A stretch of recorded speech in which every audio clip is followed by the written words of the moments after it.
ഈ ക്വസ്റ്റ്യൻ നോക്കാം. In the given figure, O is the center of the circle, PQ is the chord. If the tangent PR at P make an angle 50 degree with the PQ, then the measure of angle POQ. മനസ്സിലായല്ലോ? അതായത് ഈ P R ഇല്ലേ, ഇവിടെ tangent ഏതാണെന്ന് മനസ്സിലായല്ലോ? P R ആണ്. കാണാൻ പറ്റുന്നില്ലേ? ഈ കാണിച്ചിരിക്കുന്നത് സർക്കിളിൻ്റെ ടാൻജൻ്റ് ആണ്. Drone at P. P Q എന്ന് പറഞ്ഞാൽ ഒരു കോഡ്.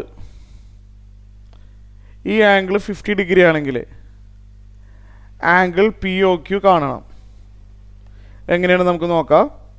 സൊല്യൂഷൻ ഡയഗ്രാം ഒന്ന് എൻലാർജ് ചെയ്ത് വരച്ചിരിക്കുകയാണ്.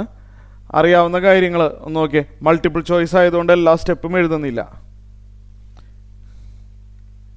ശ്രദ്ധിച്ചിരിക്കണം. എന്തെങ്കിലും ഐഡിയ തോന്നുന്നുണ്ടോ ചെയ്യാനായിട്ട്? ഈ ഫുൾ ആംഗിള്, ഇത്രയും ഫുൾ ആംഗിള് 90 ആണെന്ന് അറിയാമല്ലോ. ഇത്രയും ആംഗിള്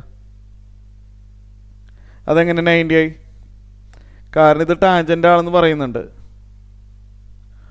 ഒ പി എന്ന് പറഞ്ഞു കഴിഞ്ഞാൽ പോയിൻ്റ് ഓഫ് കോണ്ടാക്റ്റിൽ നിന്ന് സെൻറ്ററിലോട്ട് വരച്ചിരിക്കുകയാണ്. ഫുൾ ആംഗിൾ 90 ആണ്. അതിൽ ഇത്രയും ഭാഗം ഫുള്ളില്ല, ഇത്രയും ഭാഗം 50 കാണാൻ പറ്റുന്നുണ്ടല്ലോ. ഈ ഷെയ്ഡ് ചെയ്തിരിക്കുന്ന ഫുൾ ആംഗിൾ 90, അതിൽ ഇത്രയും ഭാഗമാണ് 50.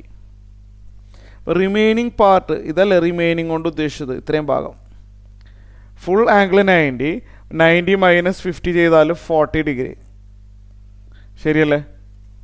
അപ്പോൾ ഈ പാർട്ട് 40 ആകുമ്പോഴല്ലേ 50 + 40 ടോട്ടൽ 90 ആയി മാറുന്നത്. അപ്പോൾ ഞാനിവിടെ സ്റ്റെപ്പ് എഴുതുന്നില്ല, മൾട്ടിപ്പിൾ ചോയ്സ് ക്വസ്റ്റ്യൻ ആയതുകൊണ്ട് അധികം സ്റ്റെപ്പിൻ്റെ ആവശ്യമില്ല. ഇത് റേഡിയസ് ആണ്, ഇതും റേഡിയസ് ആണ്. ഐസോസെലസ് ആണ്. അപ്പോൾ ഈ ആംഗിൾ 40 ആണ്. ശരിയല്ലേ? 40. അപ്പോൾ നമുക്ക് ആംഗിൾ പി ഒ ക്യു കാണാൻ ഇനി ബുദ്ധിമുട്ടില്ലല്ലോ. പ്രധാനപ്പെട്ട സ്റ്റെപ്പുകൾ എഴുതുന്നുള്ളൂ. അപ്പോൾ ആ ട്രയാങ്കിളിൻ്റെ 3 ആംഗിളും ആഡ് ചെയ്ത 180 ആണ്. അപ്പോൾ അതുകൊണ്ട് angle P O Q equal to 180 minus of 40 + 40 എന്ന് വരും അല്ലേ? 40 + 40 + ആംഗിൾ പി ഒ ക്യു 180 ആണല്ലോ.